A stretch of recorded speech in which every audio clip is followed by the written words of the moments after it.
Good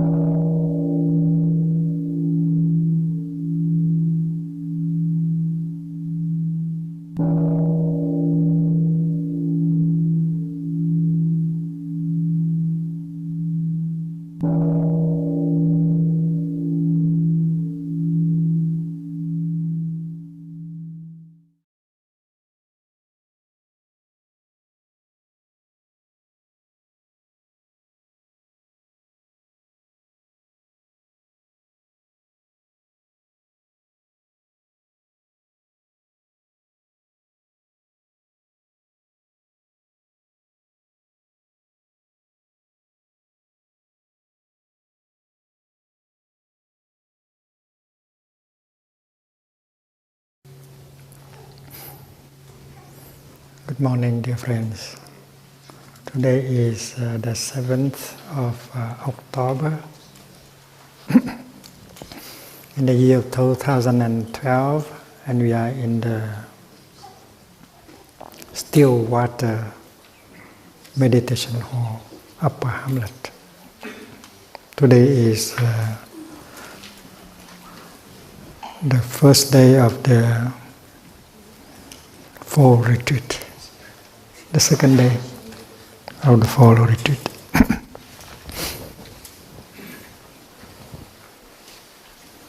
I hope you slept well last night.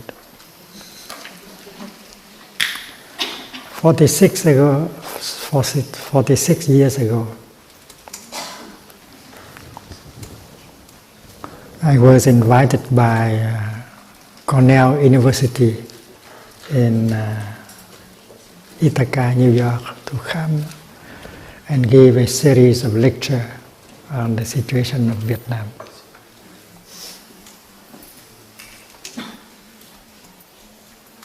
The war in Vietnam was ravaging, very destructive.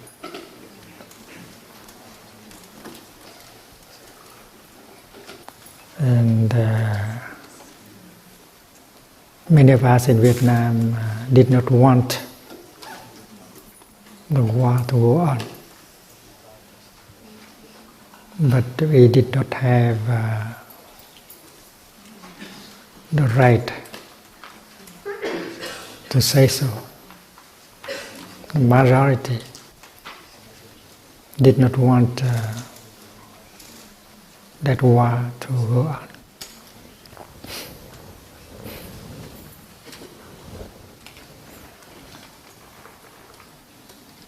Vietnamese were fighting each other, using foreign ideologies and foreign weapons. One side is Marxism, Leninism, and the other side is capitalism,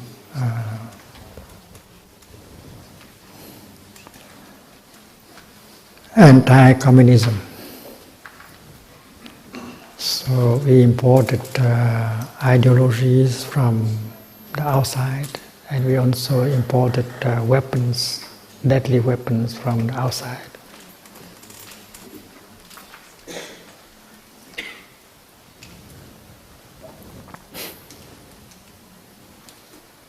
It's you were not allowed to voice your desire for peace, because both warring parties wanted to go on with the war and destroy the other side. The communist side was backed by the Soviet Union and China, and the anti-communist side was backed up by America and other allies. So we were caught.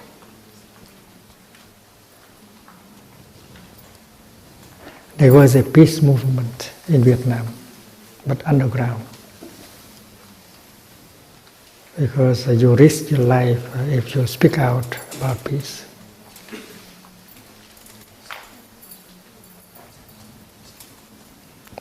Thầy was in Vietnam working with a group of young people trying to diffuse peace literature.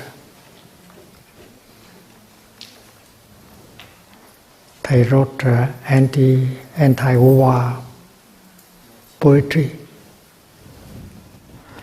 that was not allowed to be published. But the young group of students that followed Thầy tried to publish them anyway.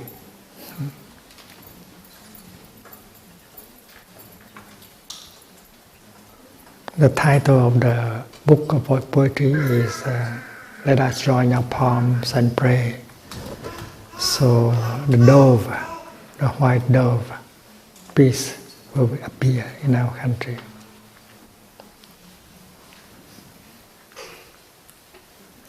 And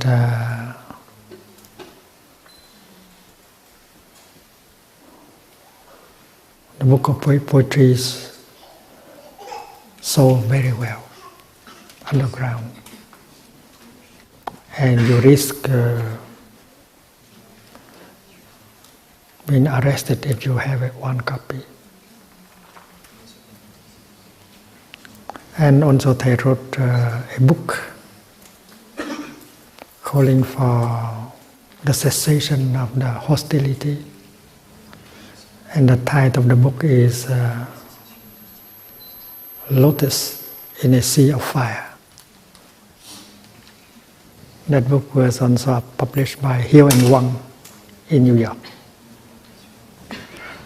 Sister Chân Không, True Emptiness, who is here today with us, she was arrested in Hue because she had one copy of that book.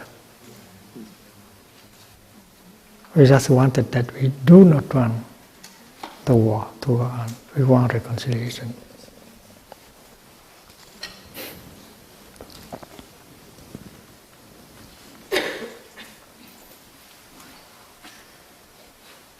At that time, Thầy already set up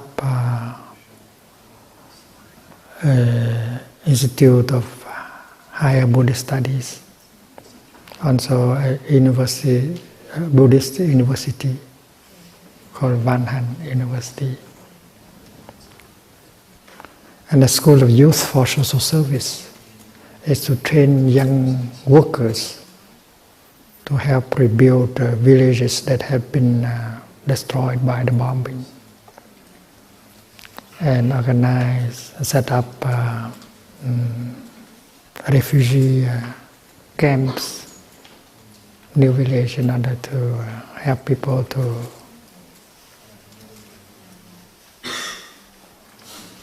reorganize their life. We train many young social workers to do the work, to care for the wounded people, to take care of the orphans.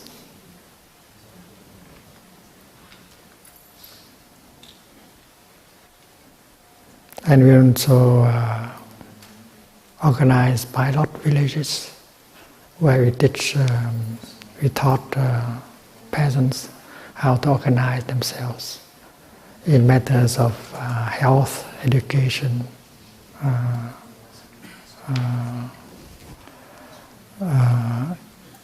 and so on.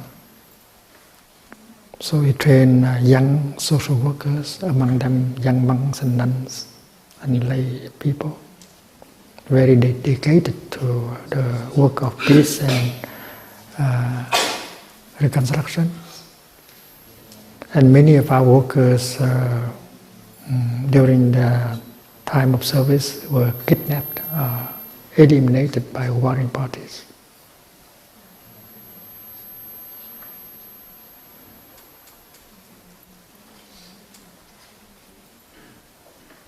So many disciples of mine disappear during service, missing in action. They carry with themselves not a gun, but a heart of love and service.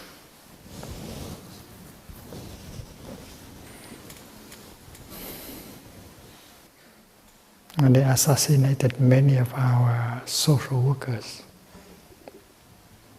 We only work for reconciliation. But they did not like us. In a situation of war like that, if you want to be safe, you have to belong to one of the warring parties. You have to take side. If you take side, and then you will be protected at least by one side. But if you do not take side, and then you are exposed to the persecution of both sides, and the peace movement that we initiated in Vietnam was in that kind of danger.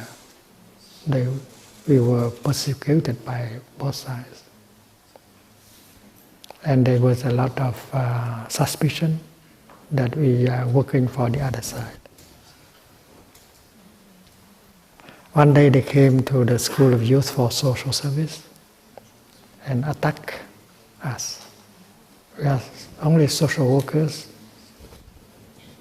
trying to help the peasants to rebuild destroyed villages. And yet they suspect us to be with the other side. Fanatical Catholics, fanatical communists.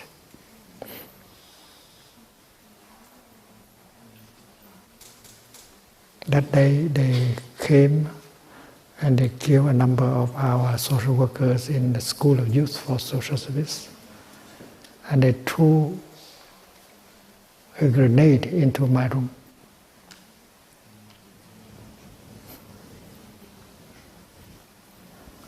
Because they had made research before, they knew where I slept. That was in a Pháp Môn temple. A temple is like a chapel for the whole School of Youth for Social Service. The School of Youth for Social Service was built by ourselves, by social workers. We made bricks, we built our classrooms, we built our living quarters, we did everything. And we did not dare to ask for the support from any government, because if we did, we would have belonged to one warring party. So we based on the grassroots people in order to have materials and food and other things in order to organize the School of Youth for Social Service.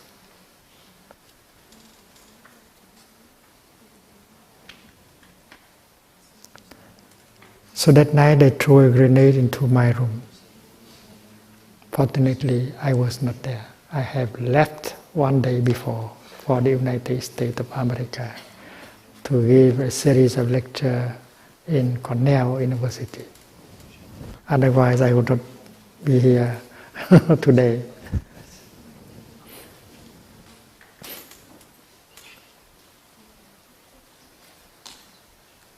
And you know that since I was trying to tell the United States of America and Europe that we did not want the war,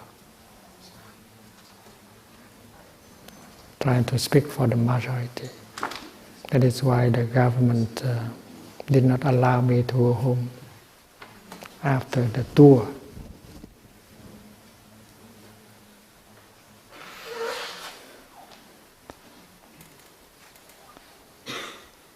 And I began my exile in the West.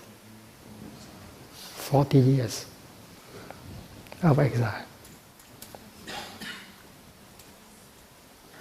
It's very difficult, because all my friends were in Vietnam, all my work in Vietnam, and suddenly I found myself alone here, not being able to continue.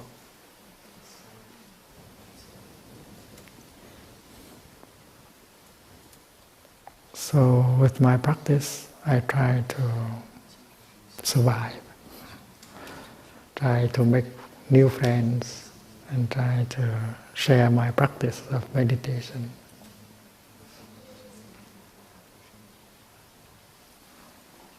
After the tour, speaking tour, I came to Paris trying to seek political asylum in France and set up a peace delegation in order to speak the voice of the people in Vietnam who did not have a chance to express themselves.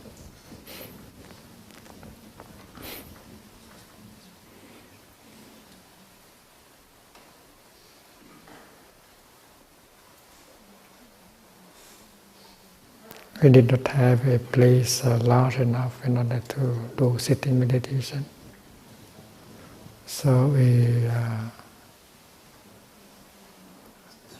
asked our Quaker friends to allow us a place to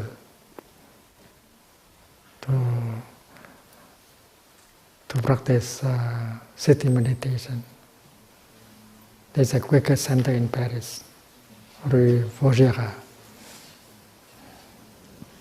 And we know that working for peace, we may get burned out if we do not maintain a spiritual practice. That is why to continue the practice of meditation is very crucial for you to continue with your peace work or social work. In the School of Youth for Social Service also, we know that if we want to serve for a long time, we have to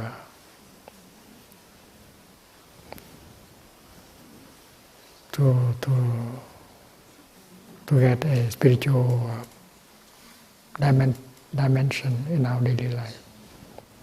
If you do not have a spiritual practice, you can lose yourself in despair or anger or frustration, and you can continue very long. So in Paris, I did the same, trying my best to convince the people to help end the war in Vietnam, and we try to follow a practice that can sustain us as a peace worker. Professor George Cahin was a professor of government politics. It was he who wrote the letter, invited me to come and give a series of lectures in Cornell University. And thanks to that letter, I could get a passport and a visa. But when they gave me the passport, they said, "Don't say anything about peace." And my purpose is to go and talk about this. I did not say anything, I just smiled.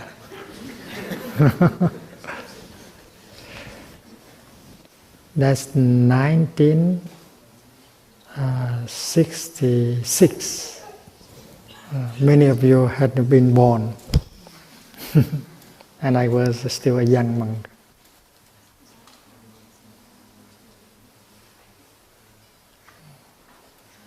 A little bit more than 40.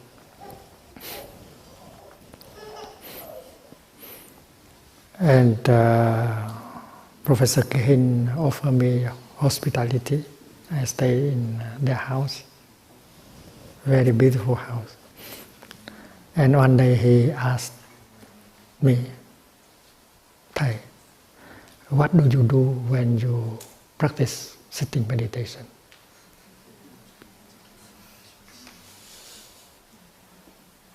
This is a very good question. He saw me practice sitting every day, and he was curious. What do you do when you practice sitting meditation?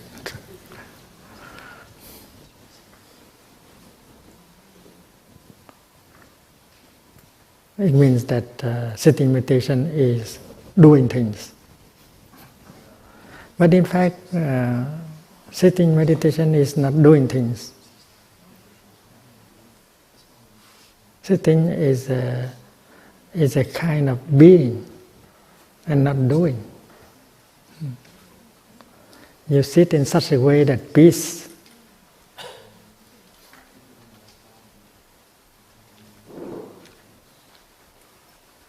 is possible. Harmony is possible. Joy is possible. And healing is possible. And you don't have to strive, to fight in order to do that. So sitting is an art.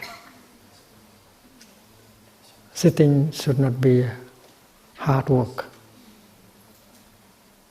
hard labor. Sitting must be a pleasure. It's like walking or breathing.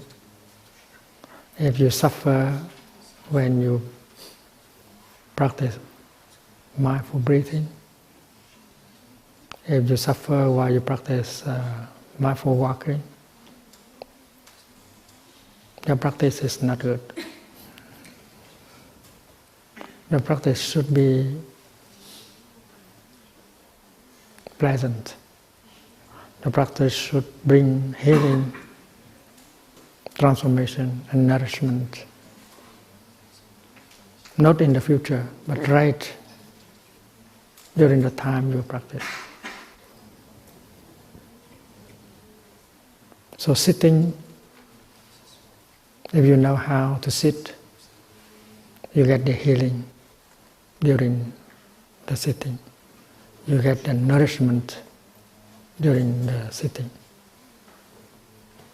And sitting like that is a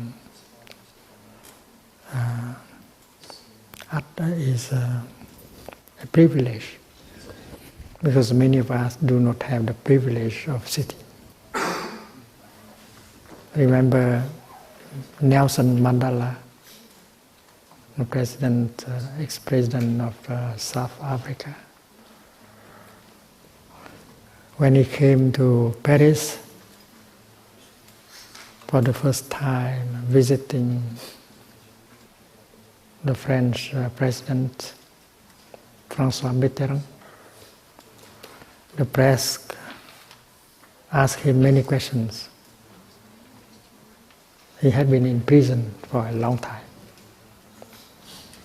So they asked him, "Mr. President, what do you want to do the most now?" And he said, "What I want to do the most now is to sit down and do nothing." He felt the need to sit. Since the time I was released from prison, I was so busy, so many things to do. And I feel the need, my deepest desire is to have the time to sit down and not to worry about anything, not to do anything. And it was reported in Le Monde, the French newspaper.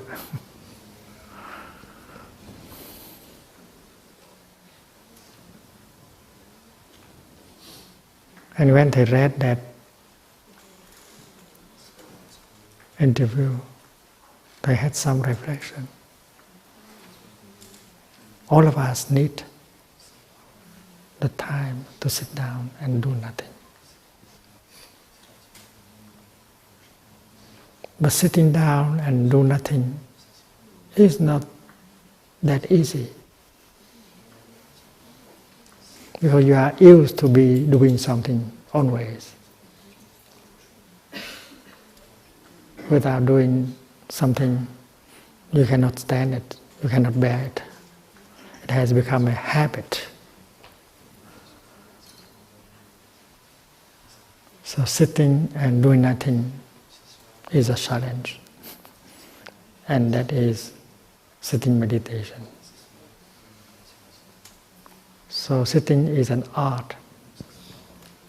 You sit in such a way that you feel relaxed, happy, peaceful.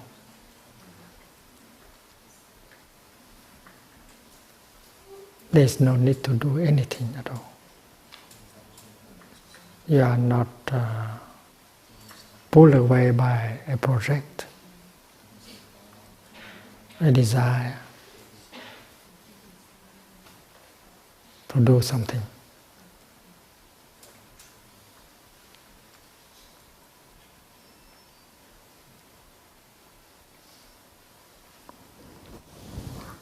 So I try to explain to George Cahin about sitting meditation.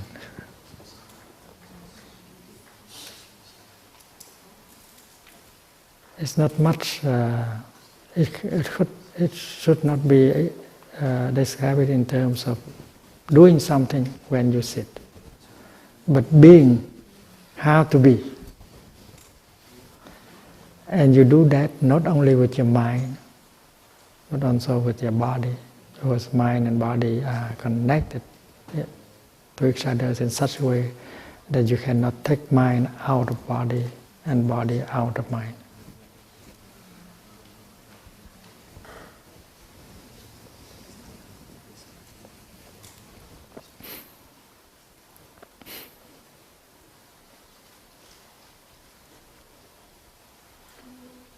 And you do not need to make an effort. You don't have to fight or to strive.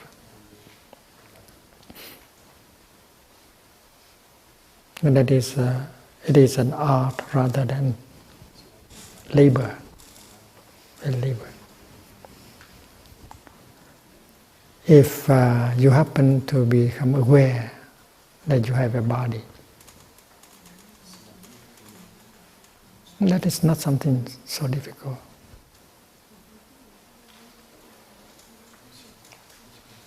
And the third exercise of mindful breathing, the Buddha proposed, breathing in, I know I have a body. So the body becomes the object of your mind. You are aware of your body.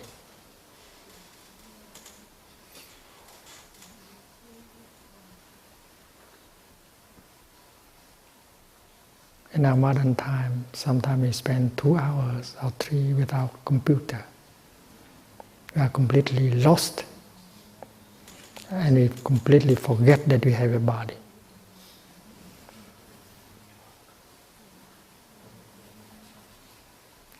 We are pulled away. There is no awareness that the body is there.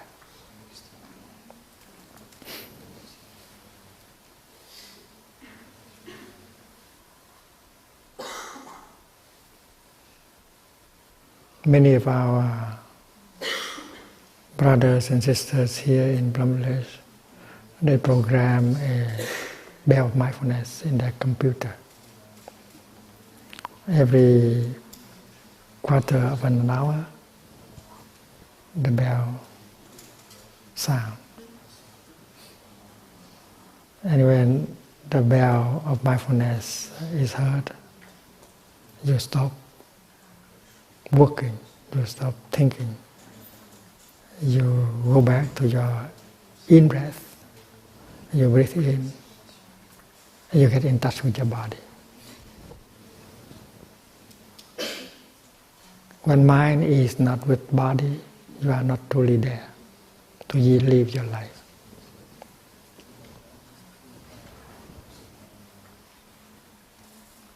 And in our daily life, very often our mind is not with our body. Our mind might be caught in the past. We are drowned into our regret, our sorrow concerning the past. The past becomes a prison for you. You cannot get out. Many of us are not free from the past. We are caught by our regret and sorrow. We are not able to live our life because we are in prison.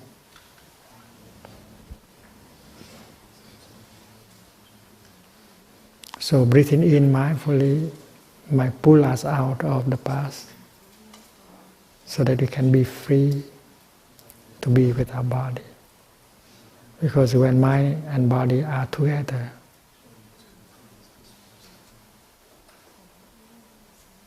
you can be established in the present moment.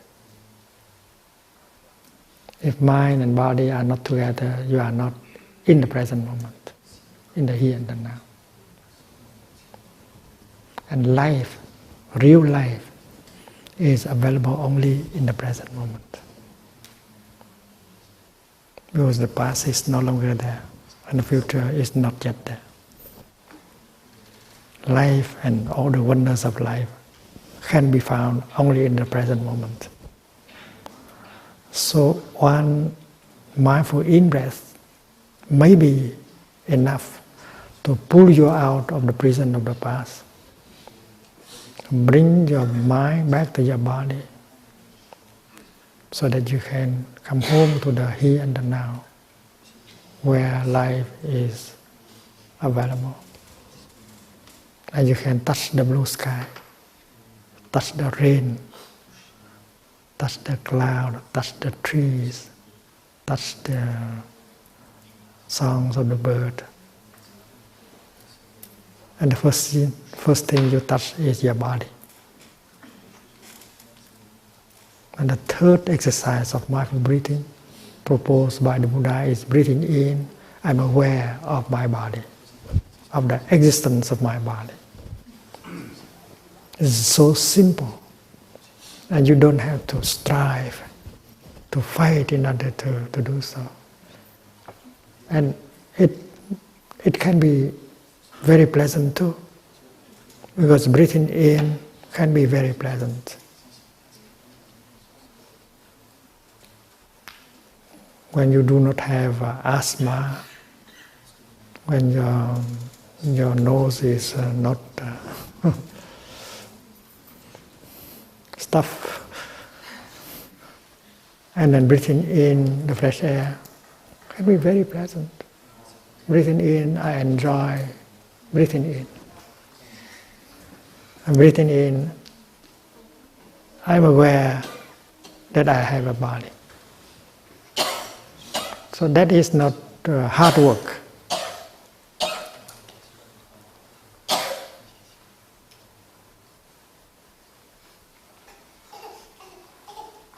And then many of us, if we are not caught in the prison of the past, and then we are caught in the prison of the future. Many of us worry about the future.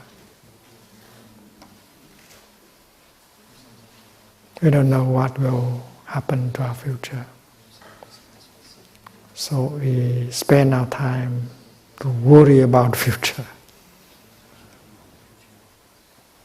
And there is fear about the future. There is anxiety, uncertainty about the future. This kind of negative energy are not nourishing and healing.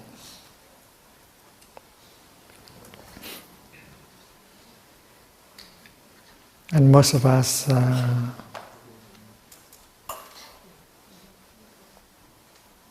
sacrifice the present moment for the sake of the future.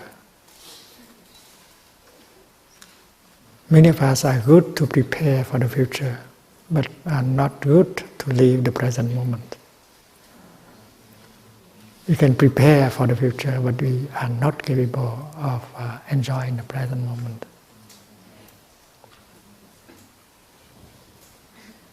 And you are caught in the fear, in the uncertainty about the future, and the future becomes a prison. That we are not truly living our life. because you do not have freedom. And we know that freedom is the foundation of true happiness. Not political freedom, but freedom vis-a-vis the past, vis-a-vis the future, with the sorrow, the regret, the complex, the fear, the anxiety. We are slaves. We are bounded by these kind of energies. We are not free. That is why joy and happiness is not possible. Happy life is not possible. So sitting is a way in order to be free. And you may like to handle your body, your breath, your mind in such a way that you can restore freedom. Because one in-breath made mindfully can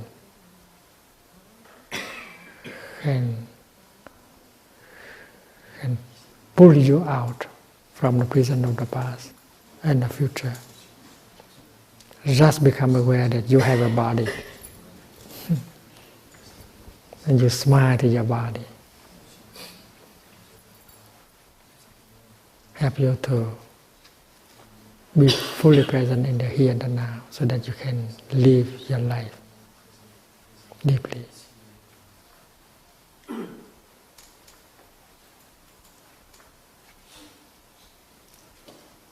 And then your body, when you are in touch with your body, you might get the insight. Mindfulness and concentration directed to your body. Your body becomes the object of your mindfulness, because mindfulness is always mindfulness of something. When you breathe, that's mindfulness of breathing. When you drink, mindfulness of drinking. When you walk, mindfulness of walking. When you are angry, and if you know that you are angry, mindfulness of anger. So mindfulness is always mindfulness of something. So this is mindfulness of body. Breathing in, first of all, the object of mindfulness is your in-breath. And your in-breath brings you home to your body and become mindfulness of body. And if you are very mindful of your body, you are concentrated also, because mindfulness and concentration, they go together. When you are mindful of something and very mindful of that something, you are concentrated somehow on that. Concentrated means that you only pay attention to that and not to other things. You release everything else, just retain one object. And one object, that object might be your in-breath, maybe the tea you are drinking, or maybe your body, mindfulness of body. And the Buddha gave us one whole sutra on the practice of mindfulness of body, the contemplation of the body.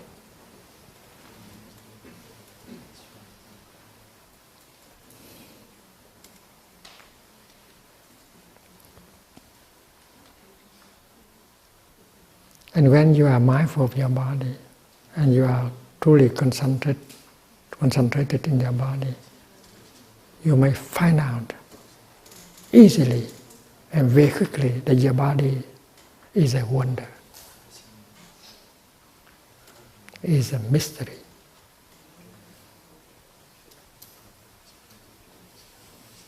I think biologists, many of them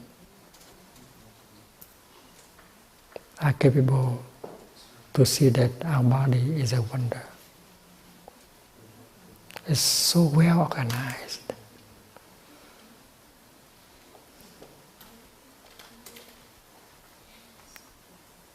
Biology tries to understand the body, But our understanding of the body is not enough, it's not complete yet.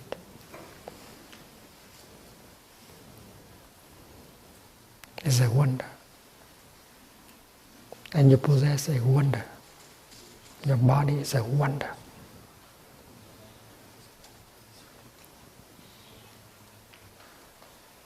Yesterday, during a conversation between Thầy and Brother David, I said that that flower that you see on your path is a wonder. It is a mystery. The presence of that tiny flower is a wonder. And you may say that that flower belongs to the kingdom of God. You cannot explain with your human mind how that flower is there.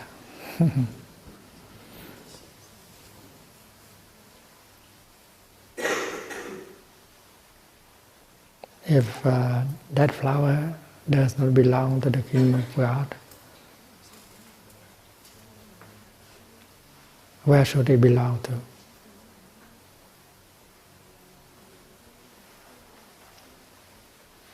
And if you, with mindfulness and concentration, you can get in touch with that flower, and you may get right away the insight that this is something that belongs to the kingdom of God. It is part of the kingdom of God.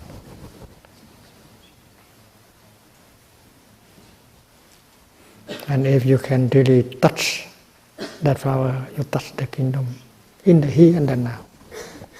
You don't have to die in order to touch the kingdom of God.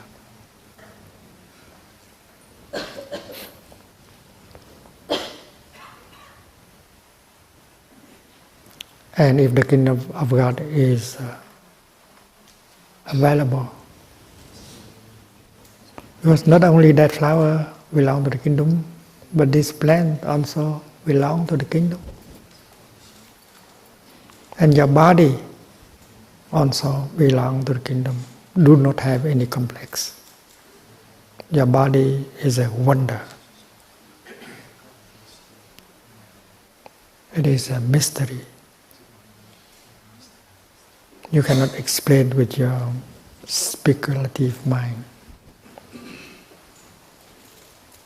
So everything that you touch in you and around you, they all belong to the kingdom of God. They are wonders.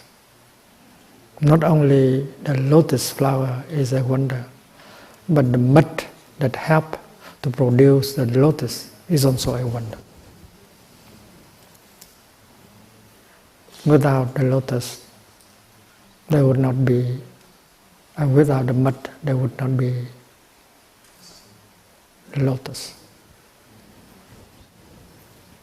So it is possible with the practice of mindfulness to get in touch with the kingdom of God every moment of your daily life. In the Buddhist tradition, we do not use the phrase the kingdom of God. We use the term Dhammakaya, the body of the cosmos.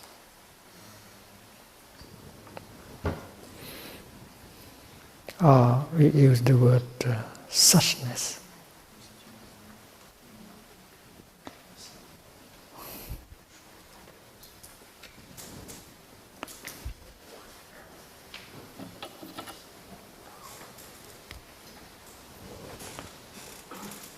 Suchness.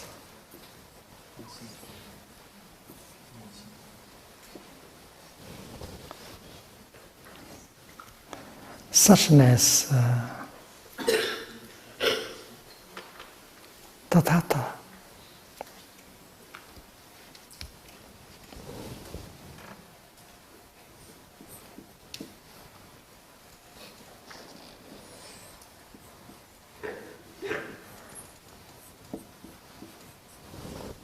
It means reality as it is.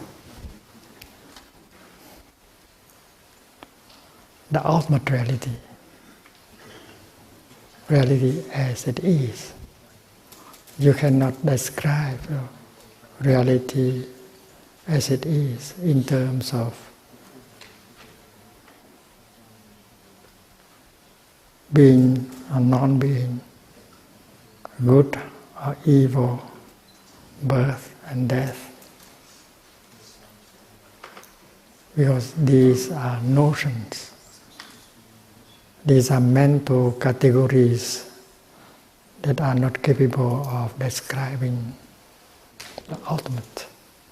You cannot use your notions and concepts to describe God.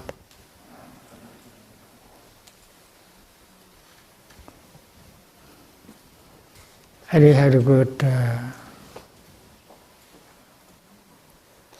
Dhamma body.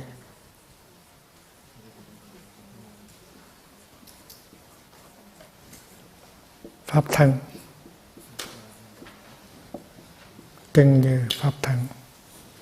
The body of the cosmos.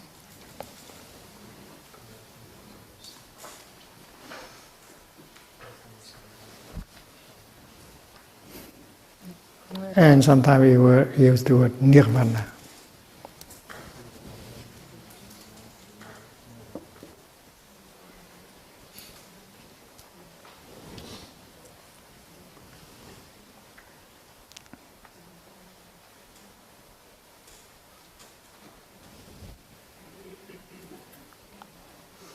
Sometimes we would use the Buddha Koti. Thực tế.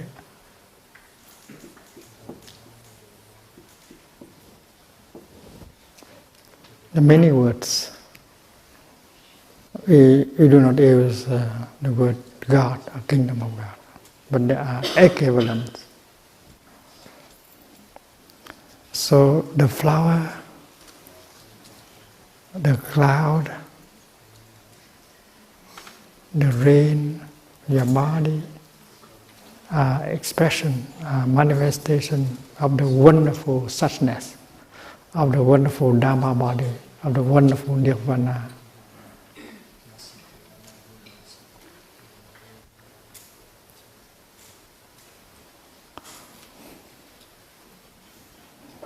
So with Westerners, many of them belong to the Christian tradition. Using the term kingdom of God is easier. If the kingdom of God is available in the here and the now, and then God is available also in the here and the now. If you can touch the kingdom, you can touch God. So during walking meditation, I picked up one tiny flower and offered to Brother David. I offer him the kingdom of God.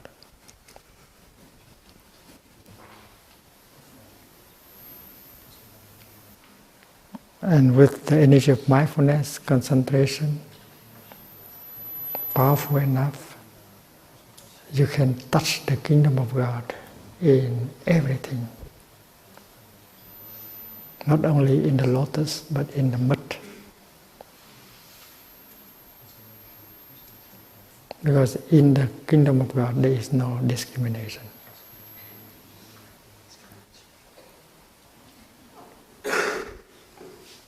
And yesterday we spoke about the relationship between suffering and happiness. Suffering is a kind of mud. Happiness is a kind of lotus. And if we know how to make good use of suffering, we can produce the beautiful lotus of happiness.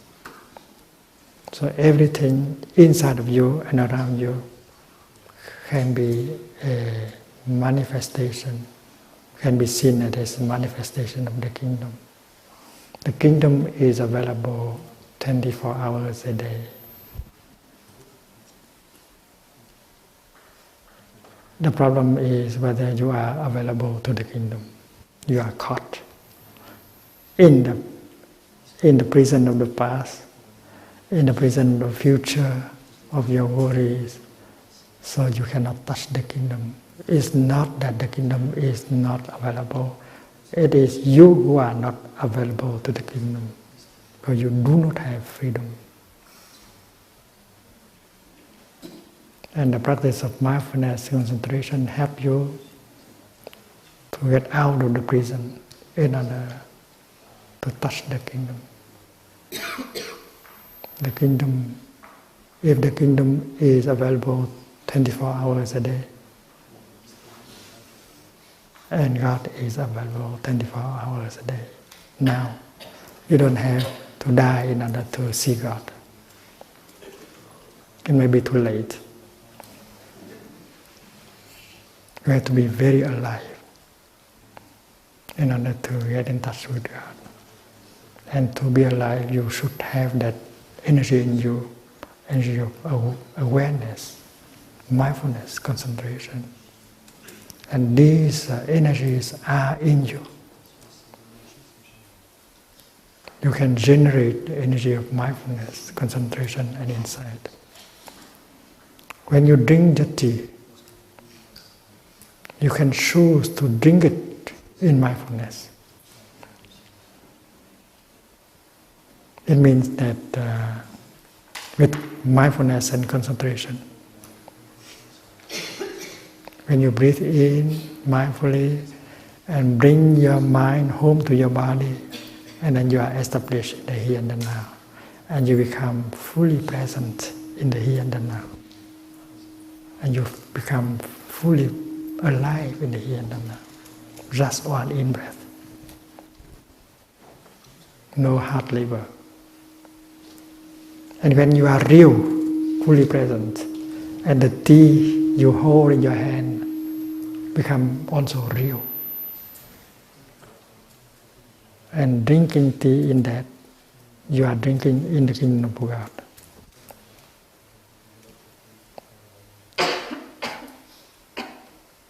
And you can do everything in your life, in your daily life, in that way. And the kingdom of God, the ultimate truth, reality, can be available to you at every moment.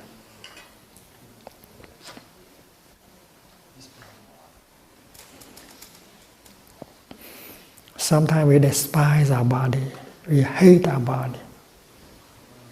It means we hate the kingdom of God. We despise the kingdom of God. Because our body is a wonder. We are thinking about our body in terms of good and evil. We are caught by the complex of superiority and inferiority. All these are created by your mind that prevent you to touch the kingdom of God, to the suchness. Suchness translates into French is incité. Ainsi,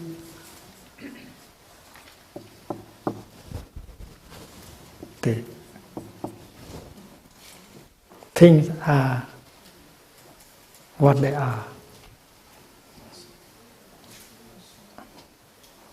And your idea about it might be wrong. Yeah. It's your way of saying that that does not allow it to reveal itself to you.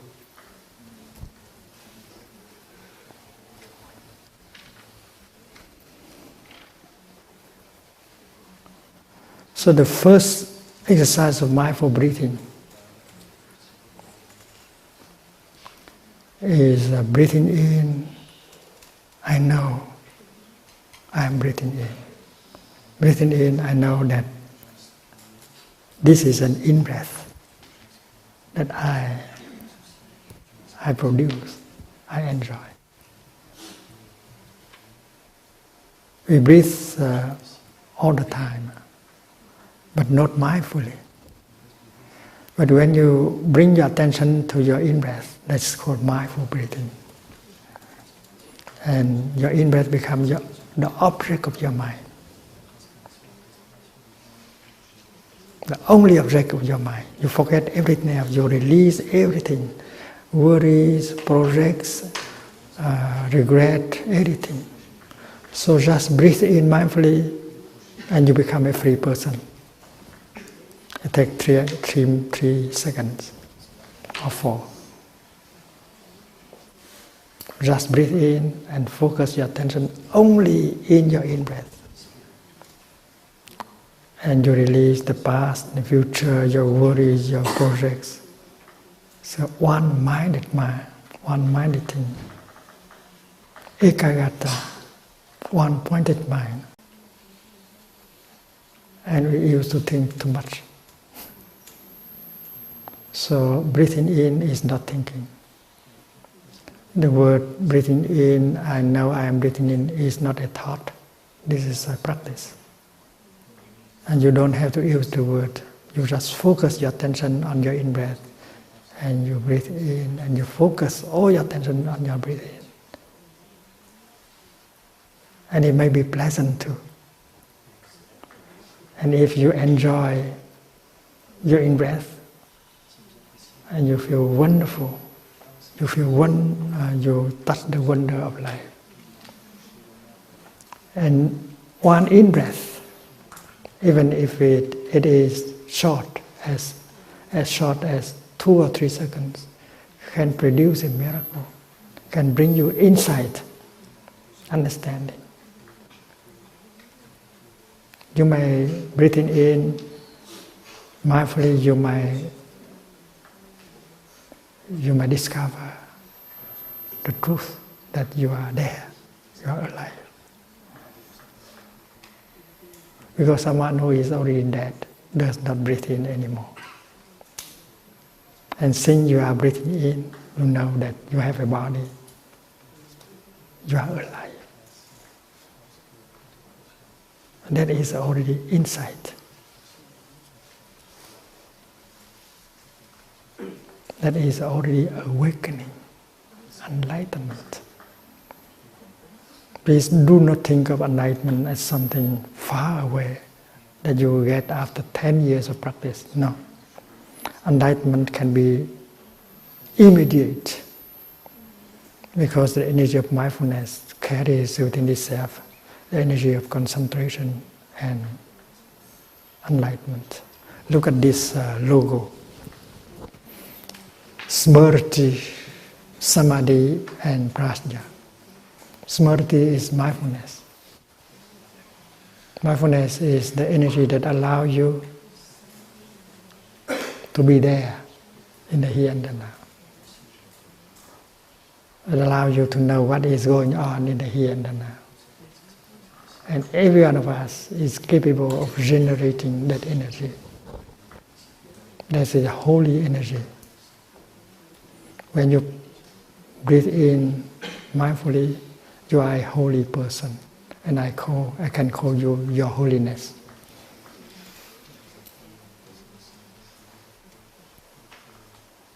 And if you are truly very mindful, you are concentrated on that object of mindfulness, and that is samadhi. Samadhi means concentration. Samadhi also means calm, peace.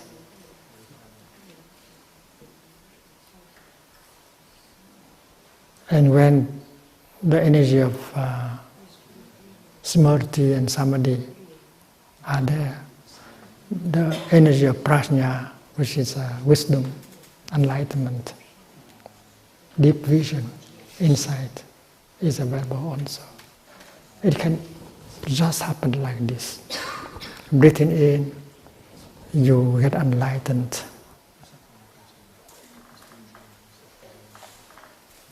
And to know that you are there, still alive, is already an enlightenment.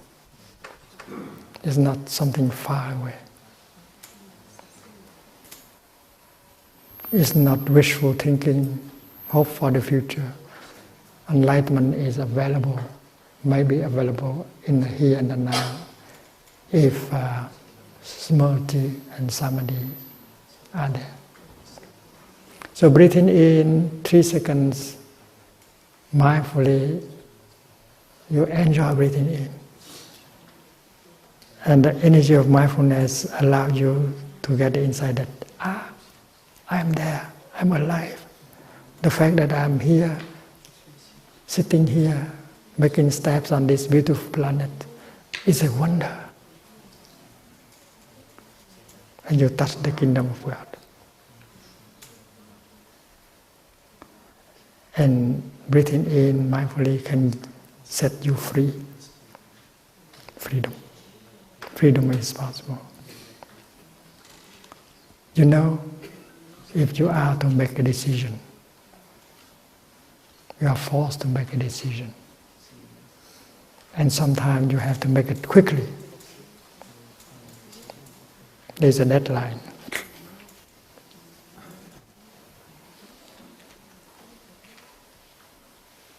The other person calling you on the telephone and asks you expect you to make a decision.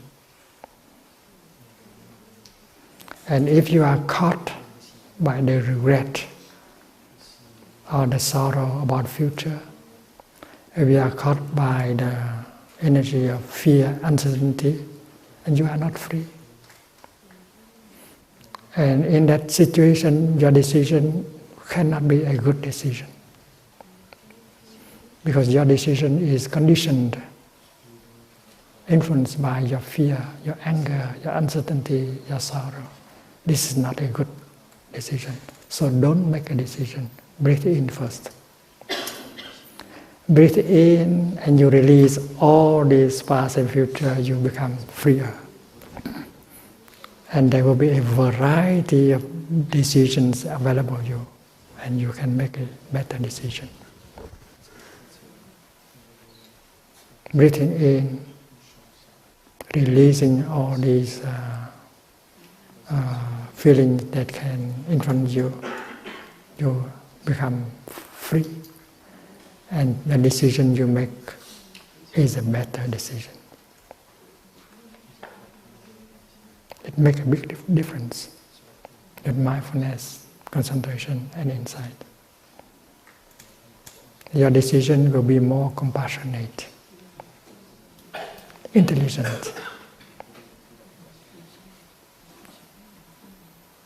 beneficial for you and for him. And if you make decision under the pressure of anger, fear, worries, that's not good for you and for her.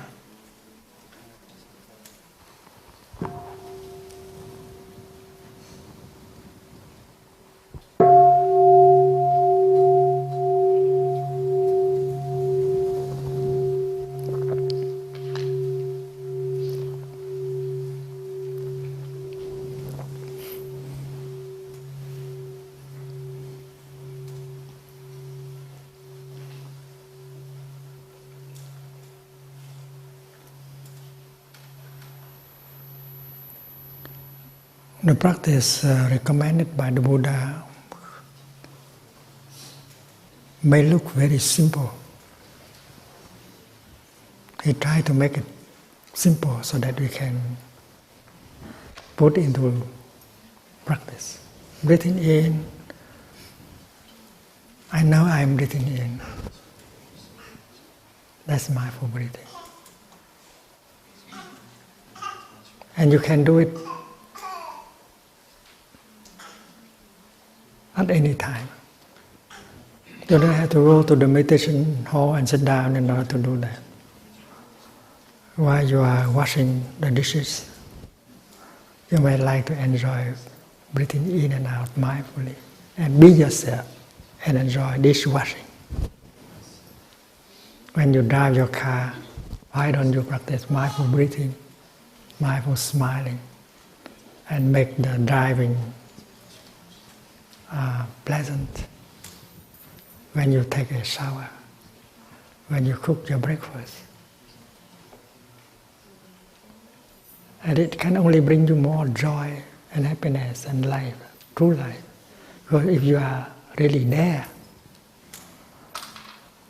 and then life is real. While cooking breakfast, if you are caught by your worries, your planning, that's not the best way of making breakfast. Eating breakfast also.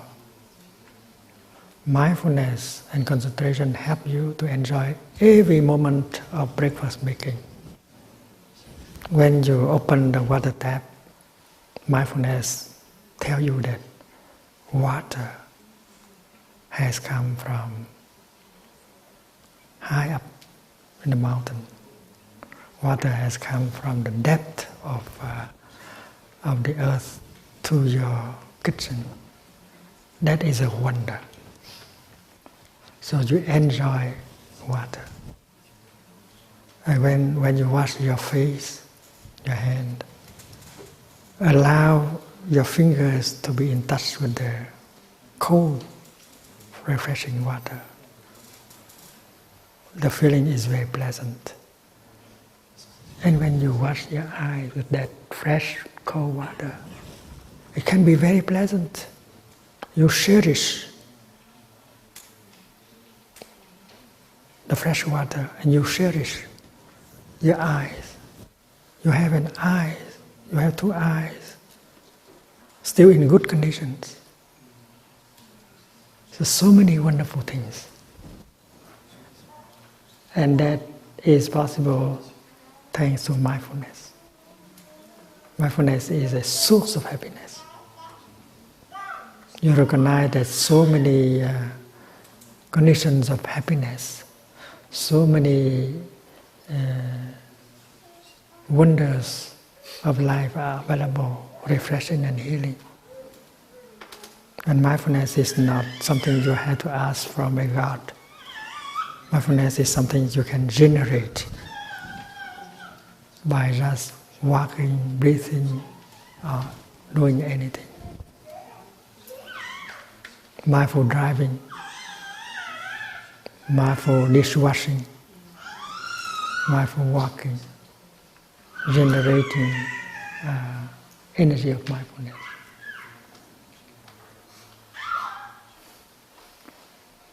So the first exercise, breathing in, I know I am breathing in. In-breath is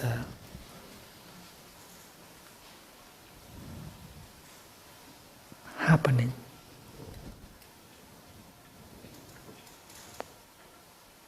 What is happiness? Mindfulness is the energy that allows you to be aware of what is happening. What is happening is you are breathing in. What is happening is that you have a body.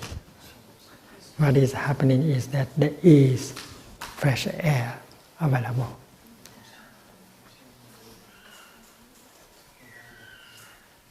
And everyone is capable of being mindful.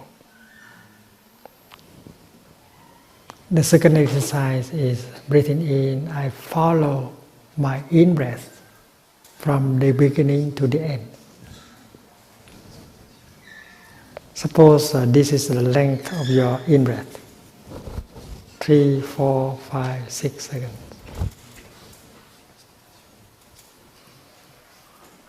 There were times when I enjoy a very long in-breath.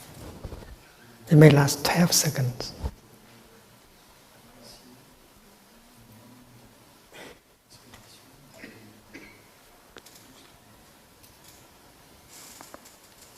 And when your in-breath lasts 12 seconds, your out-breath can last 18 seconds.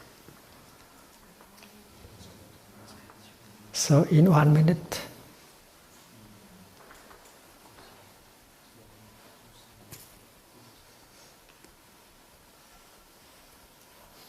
there are only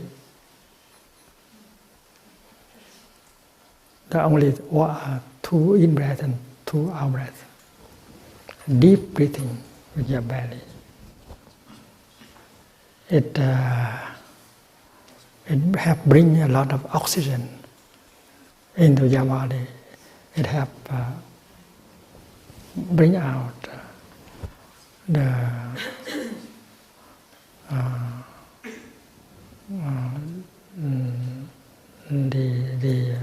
polluted air from your lungs. But we don't need to try to make our in-breath and out-breath longer. We just breathe in such a way that make us that can be pleasant. 2 seconds, 3 seconds is okay. 3 seconds, 5 seconds, 4 seconds, 6 seconds, depends. The essential is that you feel pleasant, you feel happy while breathing in and out. So the second exercise is breathing in. I follow my in-breath from the beginning to the end. No interruption. Continued mindfulness. No thinking, no planning interfere. So breathing like that, you allow your concentration to become stronger. And as your concentration becomes strong, you get insight, more insight. And so the practice is just to generate these 3 kinds of energies that can transform our suffering and bring happiness. This is not an act of devotion. This is not prayer. This is practice.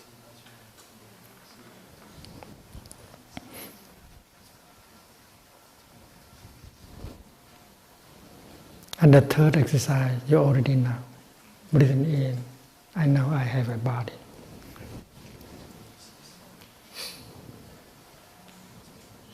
If you want to put the bell mindfulness in your computer, well, Thầy Pháp Nguyện will tell you how.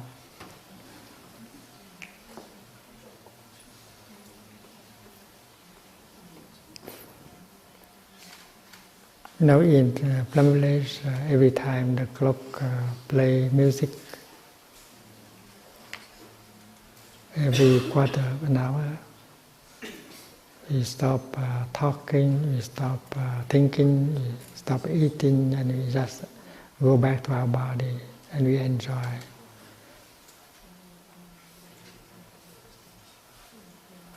The present moment. Become alive again.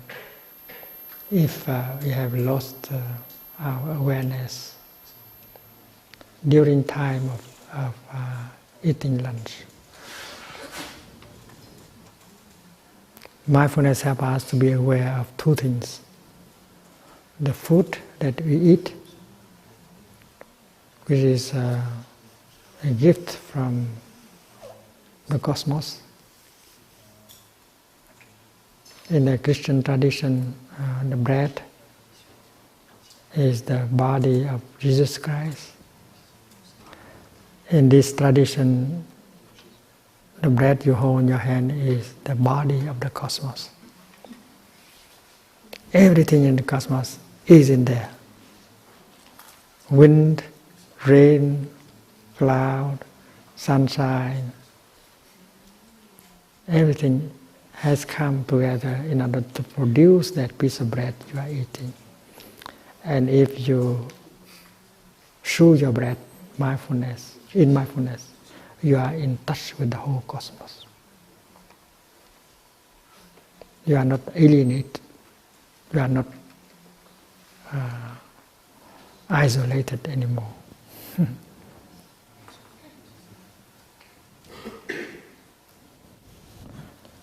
So it's very important that you come back to your body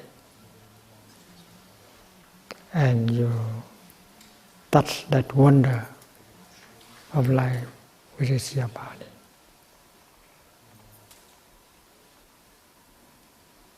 You are more than your body.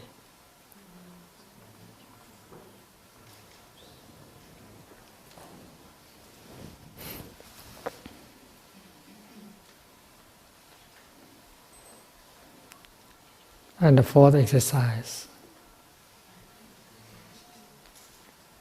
is also a play and not a hard labor. Is to release the tension in your body. Breathing in, I calm my body. I release the tension in my body.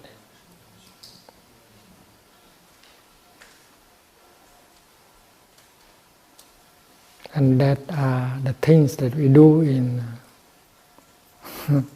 we enjoy doing during sitting meditation. Just the beginning. Learn how to handle our respiration, how to handle our body, how to handle our mind. We don't have to do anything, just handle them skillfully with art. And we have peace, pleasure, healing, nourishment. That's the first 4 exercises of mindful breathing, dealing with body. And the next 4 is the 4 exercises on how to handle our feelings and emotions. So the first exercise is to be with your in-breath and your out-breath. To recognize, to be aware. And while breathing in, you identify yourself with your in-breath.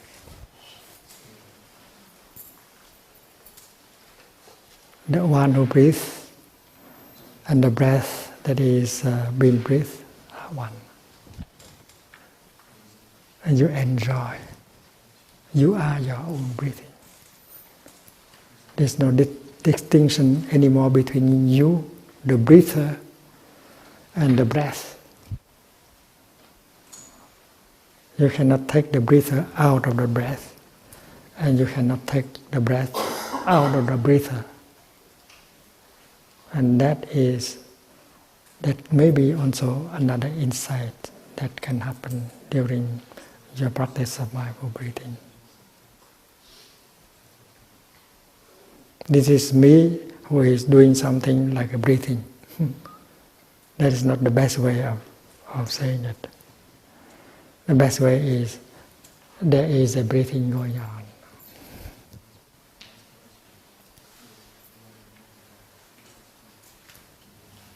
So the first exercise is to be aware of your in-breath and out-breath, to be one with your in-breath and out-breath, no discrimination.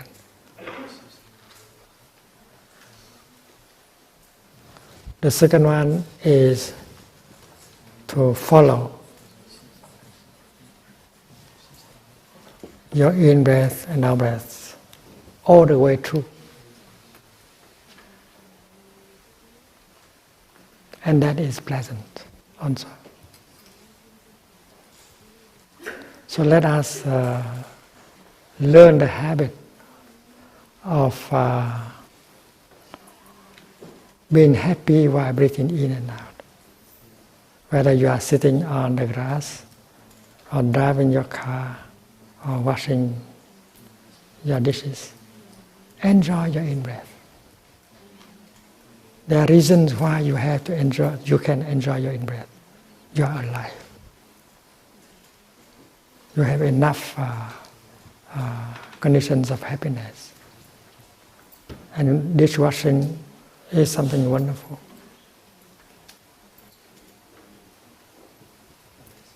Also, the washing dishes is not only to have clean dishes. Washing dishes is to enjoy washing dishes. It's not dirty work. And you wash your dishes in such a way that the kingdom of God is available during the whole time of dishwashing. It is possible. You can enjoy. During the time I was a novice, in a temple there was no soap, no detergent, no hot water running, no running water, and no electricity. And sometimes we had to wash dishes for 100 monks. And you use kitchen ash, because we cook with wood, and we use the ash in order to clean the dishes.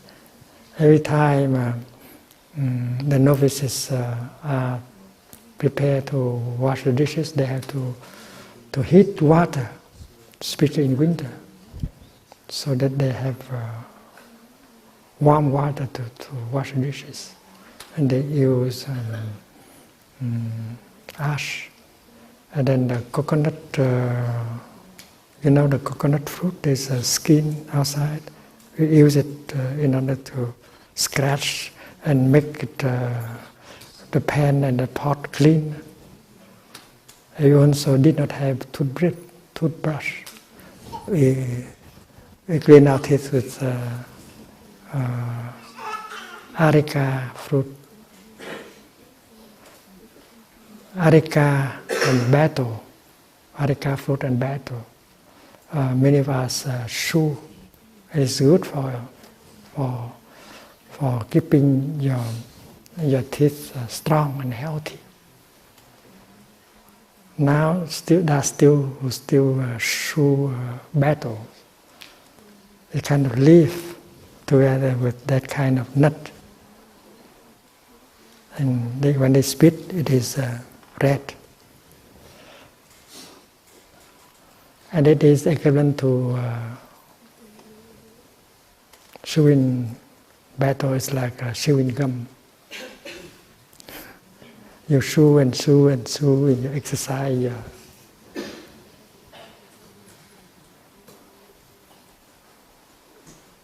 So at that time, when I was a novice, we did not have hot water. We didn't have detergent, soap. And yet, 3-4 novices washing dishes very joyfully. There was brotherhood in that.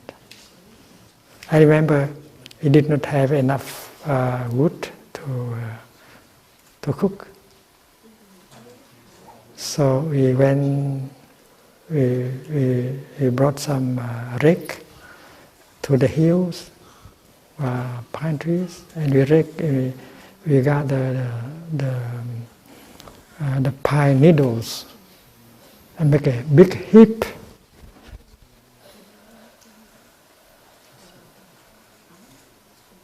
And we can cook a pot of rice with pine needles. I can do it very well.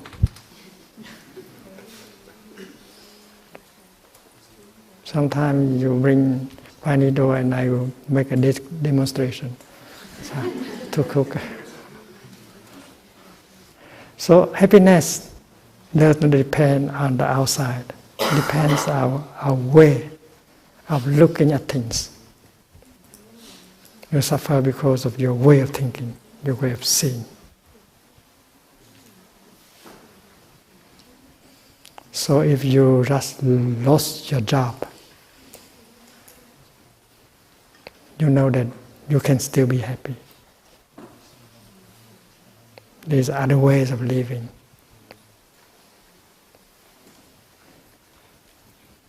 You can live more simply if we know how to look at things in such a way that can help us recognize the many conditions of happiness that are still available.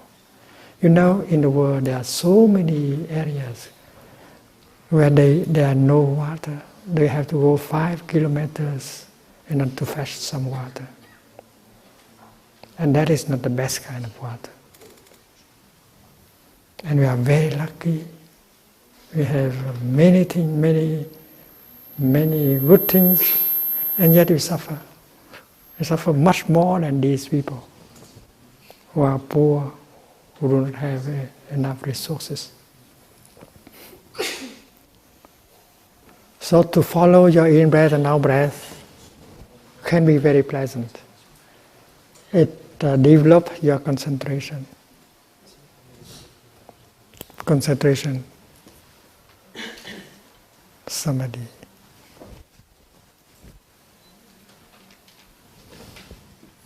Mindfulness. The word mindfulness written in Chinese is very interesting.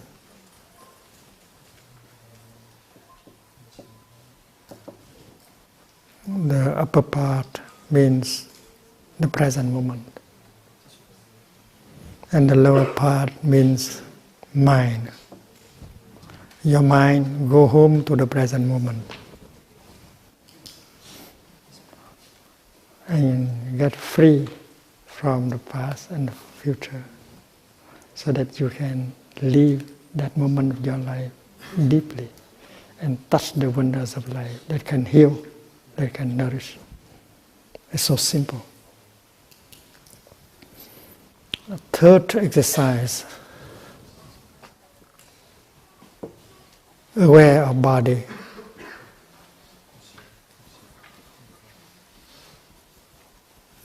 Which is a wonder.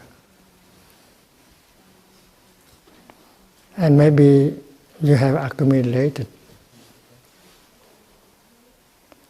tension, stress, and pain in your body. You may have worked your body too hard.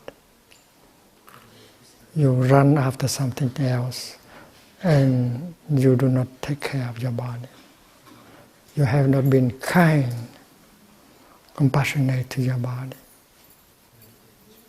So it's time to go back and reconcile and have compassion with your body. So going back to your body, you may get the insight that there is a tension and pain. And that is why we need the fourth exercise. Releasing tension in the body.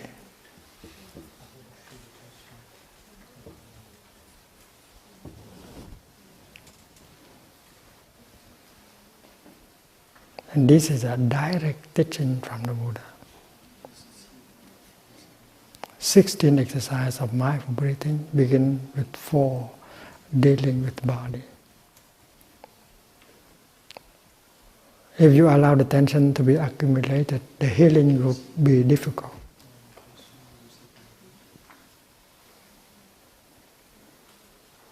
And peace will be difficult also.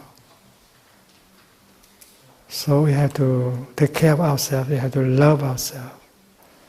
We have to feel ease and lightness in ourselves. So in a sitting position, or even in a walking position, you are capable of releasing tension. There's a worry in you. You are attached to your project. You are being carried away by your project, your anger, your fear. So you are not free. And these continue to put more tension in your body. So from the parking lot to the office where you work, walk in such a way that every step help release tension. Walk like a Buddha. Enjoy every step because you have a body.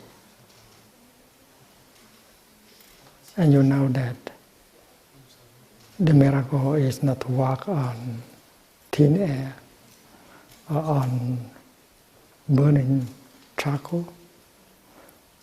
The miracle is to walk on earth. to be still alive and to be walking on this planet is a wonder.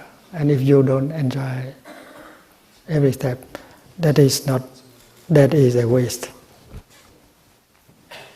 We waste our life. So learn to walk in such a way that pleasure and freedom and healing and nourishment is possible with every step. You don't have to set aside some time to do the practice. From your tent to the meditation hall, every step is a pleasure. Every step is the kingdom of God. Every step is peace. Every step is release. This is possible.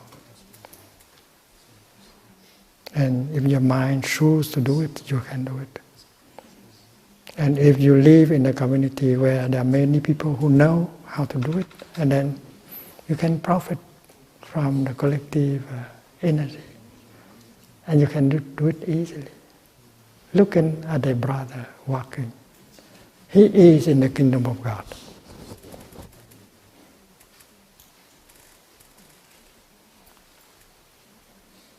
Every step should keep us in the kingdom of God. Every step should help us touch the wonders of life.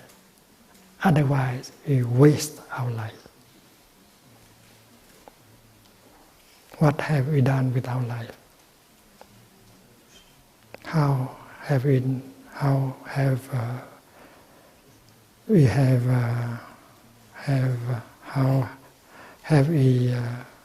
used the past years or months? We have been wasting our life. We allow anger and fear and hate and worries to take over. We did not truly live our life. And every moment given to us to live, we don't cherish, we don't treasure. So mindfulness helps us to treasure every moment that is left for us to live. And that can be done here and now. No matter how economic, social conditions are, you can still do it.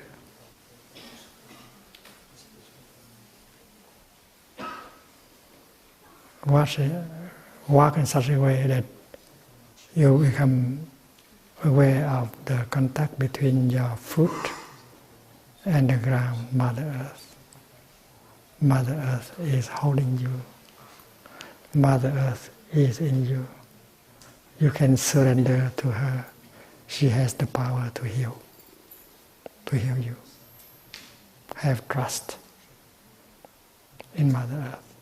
She is not outside of you. She is in you.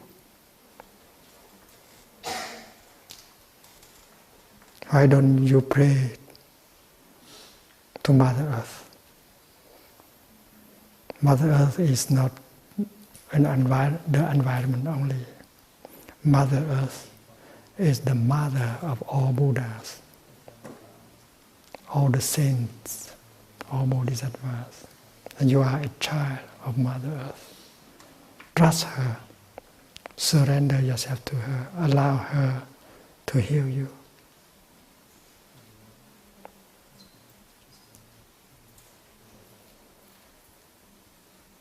And walking meditation is one of the good ways to heal.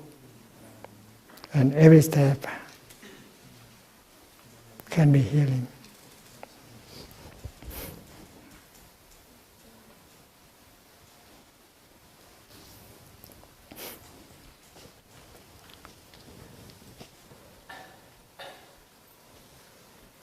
Your body is a formation.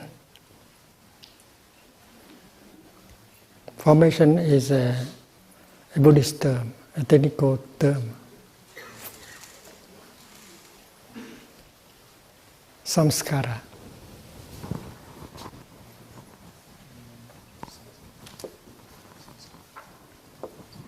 Han formation.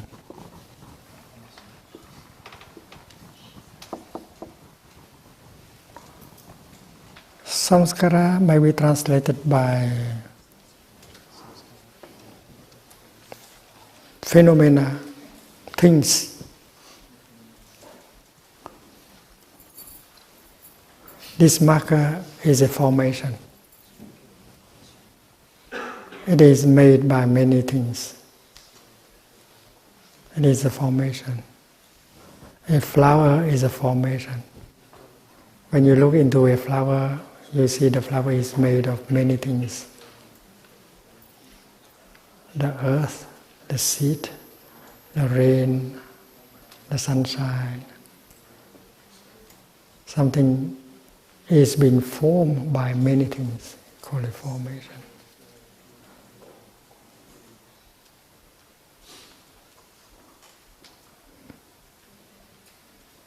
A table is a formation. A curtain is a formation.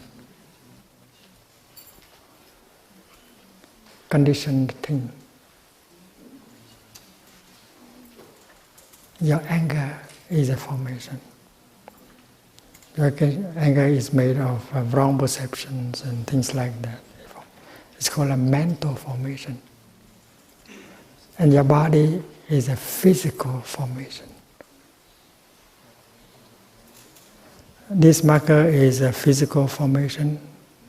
Your body is a physiological formation. So your body is called Thân Hành.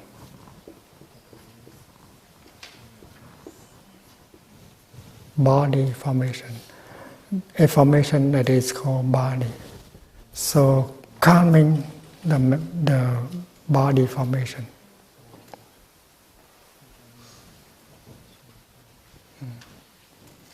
Kaya samskara. So the fourth is to calm down the formation called body.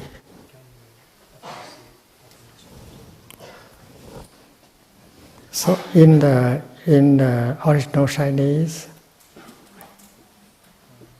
it is called Thân Hành Tức.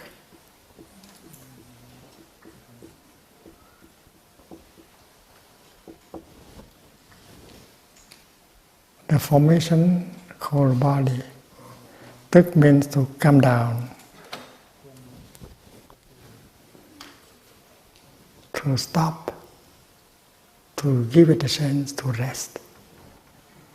Tức also has the meaning of resting, of calming. And interestingly enough, Tức also means breathing. This is the classical Chinese of the 3rd, 4th century. This is the old translation. Thân Hành Tức means calming the formation called body. So breathing in, you allow the tension to be released. This is a relaxation. So relaxation is possible in the sitting position. So while sitting, you breathe in such a way that you release the tension in your body,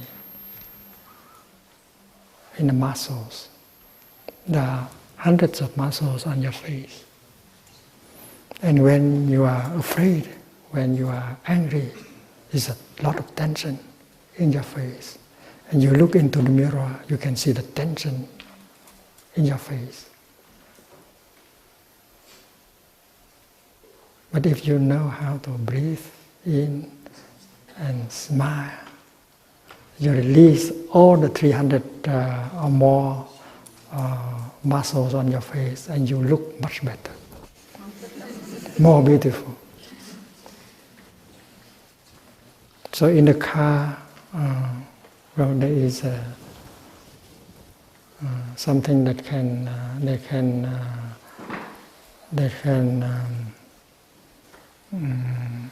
hide the sunshine And behind that there is a mirror. And you look into that to see whether your face is relaxed or not. And smile to yourself. Every time you wash your face, you brush your teeth, look into the mirror to see whether there is a tension on your face. Look at it. Look at your face with compassion and breathe in and smile.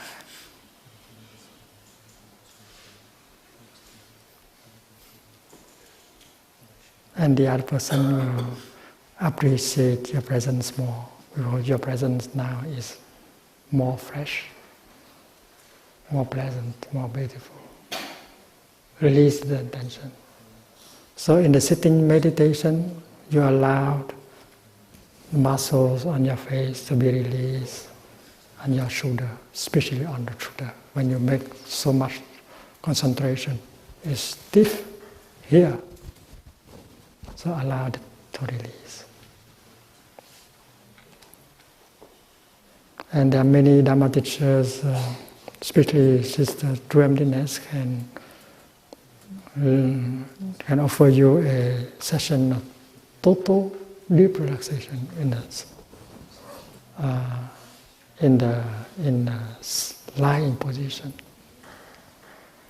And the Buddha also suggests that. In the sutra called Niệm Thân Kinh, the contemplation of the body and the body, he talked about a farmer who went up to the cellar and brought down a bag of seeds. And he opened one end of the bag and allowed all the seeds in the bag to flow on the floor. And with eyes in good condition, he recognized each kind of seed.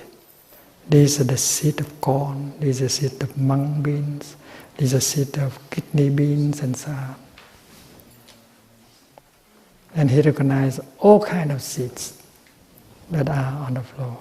So the practitioner is like that, does like that. In a sitting position or in lying position, she recognizes different parts of her body. Breathing in, I'm aware of my eyes. Breathing out, I smile to my eyes with compassion, recognizing eyes, like mung beans or kidney beans.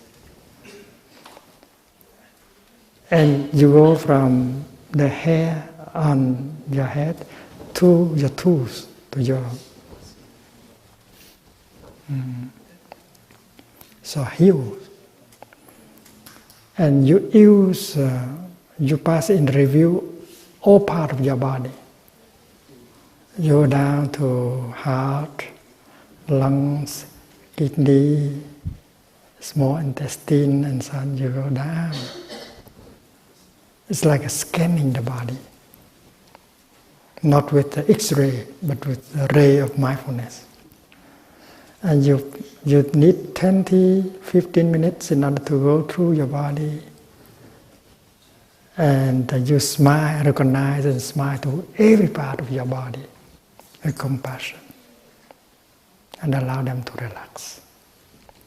And when you come to a place that seems to be not working very well, suppose you have some trouble with your liver, and then you can stay longer. Breathing in, I'm aware of my liver. My liver has some difficulty. And you use the energy of mindfulness generated by mindful breathing to recognize, embrace your liver, send compassion to your liver, and stay longer with your liver. And that helps the healing. Of course, you can continue your medicine, but you can help greatly with using mindfulness to release tension in your body and facilitate, make it easier for your body to heal. You have to trust Mother Earth. You have to trust nature, not only the medicine.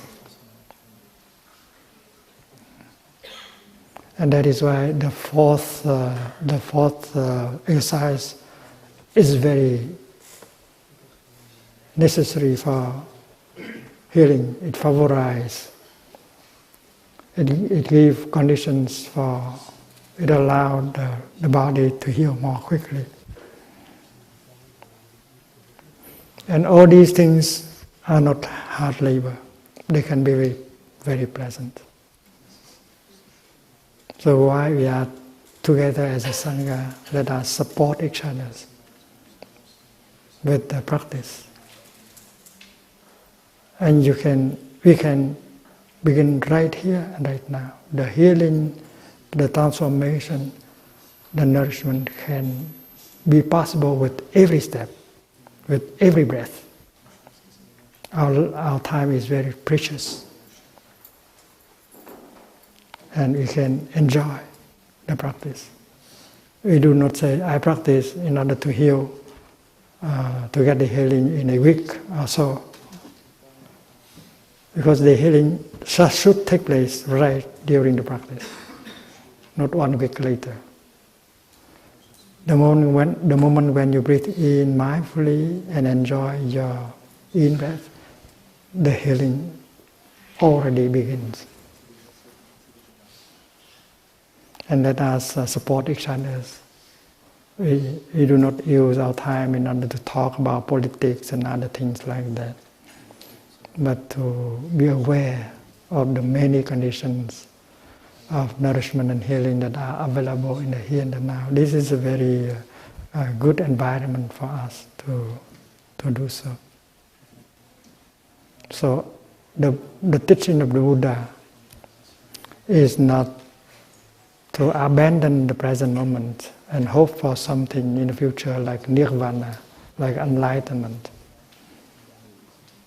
The Buddha said happiness is possible here and now.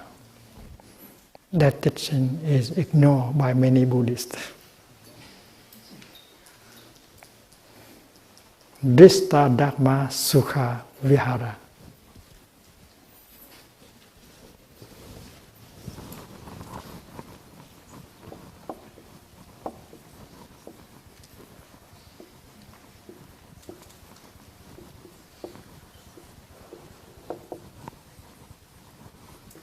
Vihara means to dwell, to live.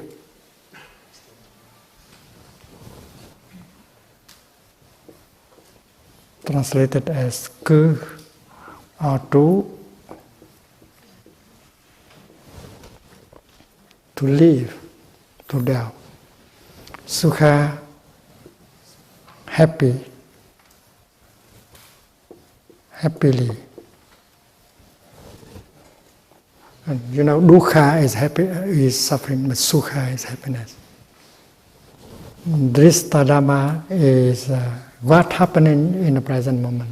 Drista means right there you can see. Hiện Pháp means the present moment. You can live happily in the present moment. And this expression is used in many sutras, especially in the sutra the Buddha gave to a group of businessmen. At the time of the Buddha, there was a businessman who was a disciple of the Buddha. One time he brought a few hundred businessmen and come to the Buddha. And the Buddha knew that businessmen think too much about the future, the success in the future. They sacrifice the present moment for the future. So the Buddha said, gentlemen, happiness is possible here and now. If you practice the 5 mindfulness trainings, mindfulness. So the phrase living happily in the present moment is repeated several times in that discourse. So we are not sacrificing the present moment for the sake of a nirvana or enlightenment in the future, because enlightenment and nirvana is available right here in the present moment.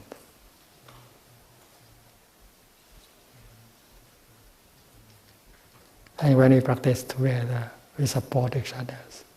We create a collective energy of mindfulness that can penetrate into the body and mind of everyone. Every time we hear the bell, every sound stop thinking. Everyone begin to enjoy breathing in and out.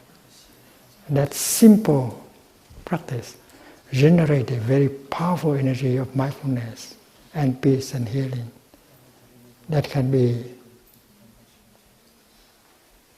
healing, transforming.